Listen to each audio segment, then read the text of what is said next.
Hi, I'm Dr. Caroline Leaf, and welcome to my podcast, Cleaning Up the Mental Mess. I want to ask you 4 questions. Have you ever felt like the progress that you are making on your mental health journey is just not feeling like progress? Maybe you are doing my neurocycle, or you're going to therapy, or you're doing whatever, combination, or you're just working on some stuff, and you feel like the progress you're making is not progress. Here's the next question.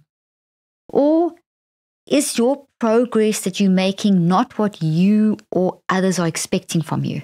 So have you expected something from yourself and kind of set yourself a timeline, or someone else has done it to you, or a combination of you and others, and it's not quite working out as you or other people, or just you or just other people expected? Have you ever felt like you're doing stuff, but nothing's getting clearer? You're just not moving forward. Do you ever feel like sometimes you just are lacking awareness of what's going on? Well, if you said yes to any of those questions, join the club. We've all been there, where we just feel like we are not progressing through dealing with something. And that is a very universal, realistic thing to have happen to you. So there's nothing wrong with you if you feel like that.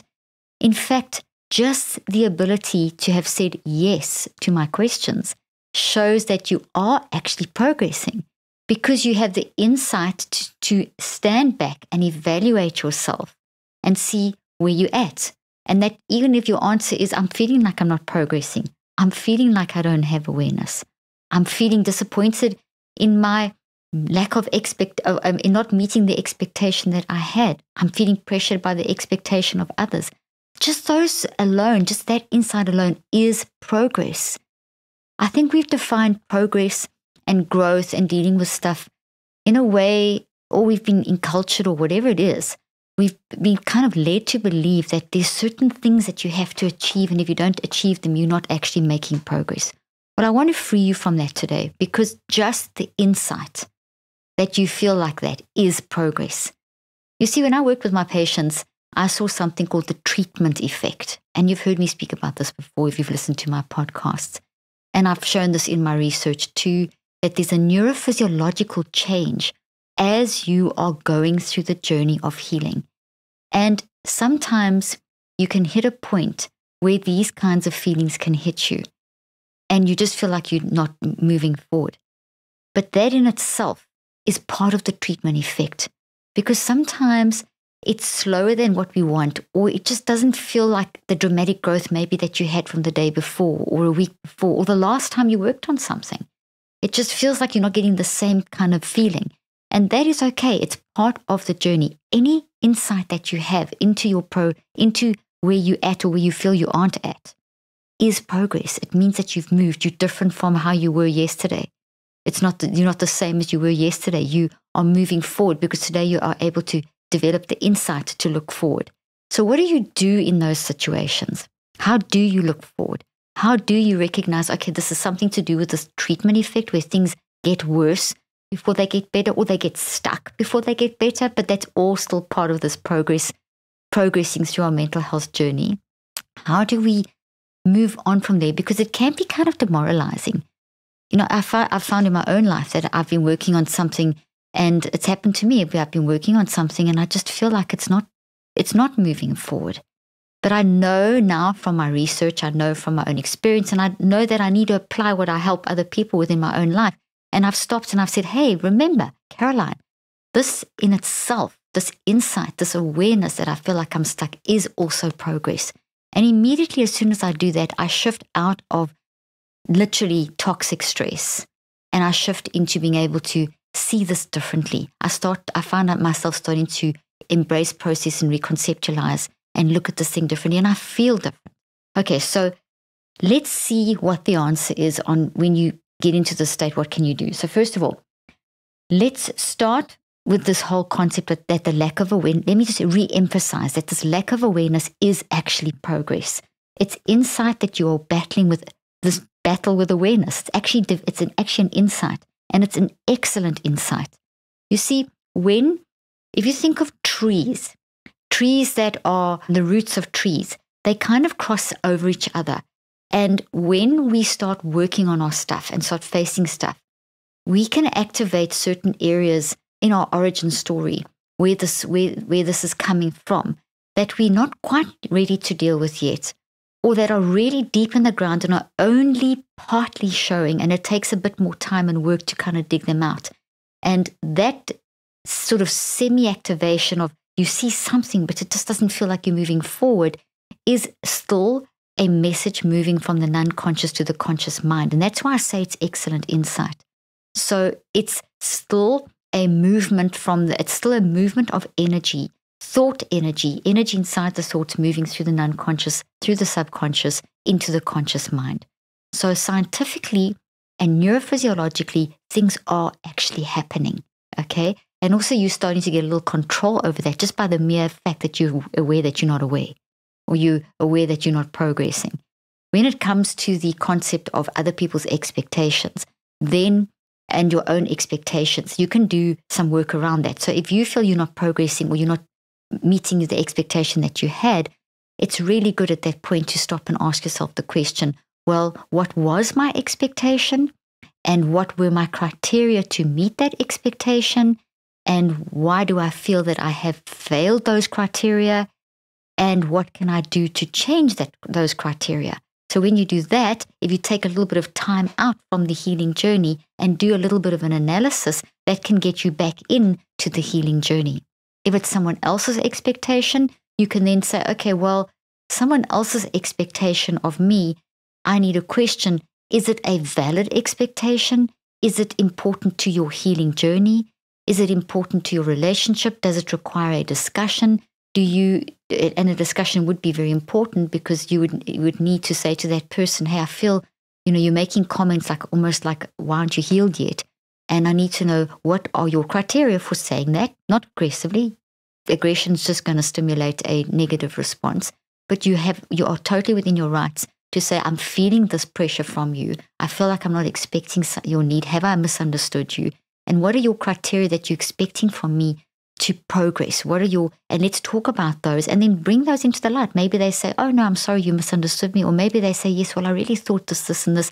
Then you can say why, and then they can explain, well, this, and this. And then you can have a discussion around that. Maybe they'll say something like, well, when I was on my healing journey, this is what I went through. And then you can say, hey, listen, I validate your healing journey, and thank you so much for sharing that with me. But my healing journey is different. So I'm not going to go through exactly the same stages that you went through. So I appreciate your guidance, and I'm certainly going to bear that in mind, and I validate what you've gone through, but I'm not going to do it in the same way. So I'd like you to also validate my experience and just, give me the space. I'm going to get there. I'm on the journey. I'm getting there. I tell you, these kind of conversations are so important because it brings things into the light. When we don't talk about stuff, or when we suppress stuff and we don't even acknowledge it in our own lives, it's still there, like this volcano, and it's going to erupt. I spoke on a series of podcasts on stress and how the difference between healthy and toxic stress, and I use the volcano as an analogy. So I recommend that you go back and listen to those ones just to help you with this concept as well. Okay, so another thing that can help you is to find, sometimes you get stuck because we don't know what words to use to explain what we're going through. So another really good technique that really can help when you feel stuck that you feel like you're not progressing, this whole concept, like you're just stuck and you're not progressing, is to identify the 4 main signals, warning signals that I talk about all the time in the neurocycle. The 4 main warning signals being the emotions, how your body feels, what your behaviors are, and your perspective, is to actually identify those. And as I say over here in my notes to myself, it could be that you're battling to find the actual words to describe those. So what you can do is you can say, okay, ask the question. These are the 4 signals. What am I feeling in my mind? And if you can't think of the word, you can go Google emotions, or you can, if you've got my book, Cleaning Up Your Mental Mess, or if you're on my Neurocycle app, or you can get the Neurocycle app and the book. And if you turn specifically to page 203, in the book, I've got some emotional words to help guide you.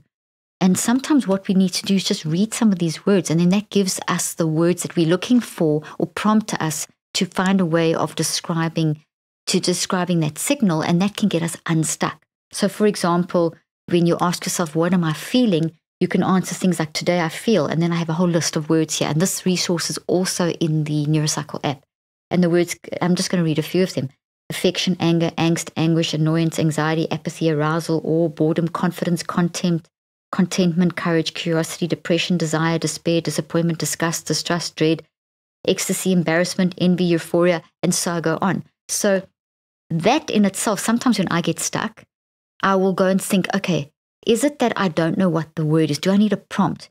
What is my emotional feeling? And then I go and I choose one of these words, and it kind of gets me unstuck. It helps me. Then I'll go to my behaviors or how my body feels. And then I'll just do a body scan. Let's say take the body first. Okay, so when I say these words, let's say I choose the word, I'm feeling anguish at this lack of progress around this thought I'm working on, or this issue that I'm working on, which is a thought. How does my body feel when I say I feel anguish? And do a body scan. Oh, actually, I notice my shoulders are tight. And I've got a sudden sort of increase in my heartbeat or something like that. And so if you also get stuck there, Google bodily sensations and find some words. And the same thing applies with the other two signals. What are your behaviors? In other words, what are you saying and doing? So when you feel this anguish, when you feel this increase in your heart palpitations and your body's tensing up, what are you doing and saying? Go Google some words and get some ideas and then write that down. And same with perspective. How are you looking at the situation in the moment? So very often to get us unstuck in a lack of progress, we just need to use those 4 signals in the way I've just said. And it's pretty much a guarantee that it's going to develop the insight that you already have by being aware that you're not progressing and take it a little deeper and help you to start moving forward. Then another thing is once you have written those 4 signals down, so using either, the book, the app, Google, whatever, and you've got some words and you've got some little sentences, then you can go back and say, okay, well, I feel anguish. It's the emotional warning signal. Why? And ask yourself 3 whys and answer yourself. So I'm going to give you an example. I actually wrote one down here. So you could say, let's say what is the emotional signal you feel? And the example I gave here is I feel frustrated in my relationship insecurity. I'm just giving an example. Okay.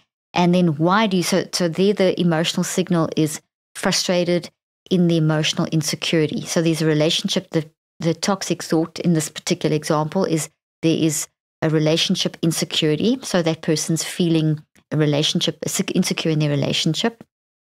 Okay, this actually came from a question that someone sent in. And so the feeling there is frustration about the relationship insecurity. So relationship insecurity is the thought that they're working through and they're feeling stuck. And so in looking at the emotional warning signal, they said they feel frustrated in this emotional insecurity. And then you ask yourself, why do you feel frustrated? And then you answer yourself, because I am battling with whatever, trust. And then you ask yourself another why. Why are you battling with trust? And then you answer something like, whatever it leads to, something like, I have a fear of rejection. Can you see you digging down a little deeper? So you are now helping yourself step by step start progressing forward. And then you can repeat that exercise, then exactly those whys, then you can repeat that with your bodily sensations and your behaviors and your perspective. And as you do that, at some point you may have to go through all of them very methodically and write out little sentences. And I would recommend the writing because it dissipates the energy that builds up when we're frustrated with progress. And then as you'll find somewhere in this journey, you're going to be prompted, oh, okay, now I know how to feel like I'm progressing forward in a more constructive way. So this really works so well. It's actually pretty simple, but incredibly effective. Thanks for joining me today. I hope this helped you, and I look forward to seeing you next time.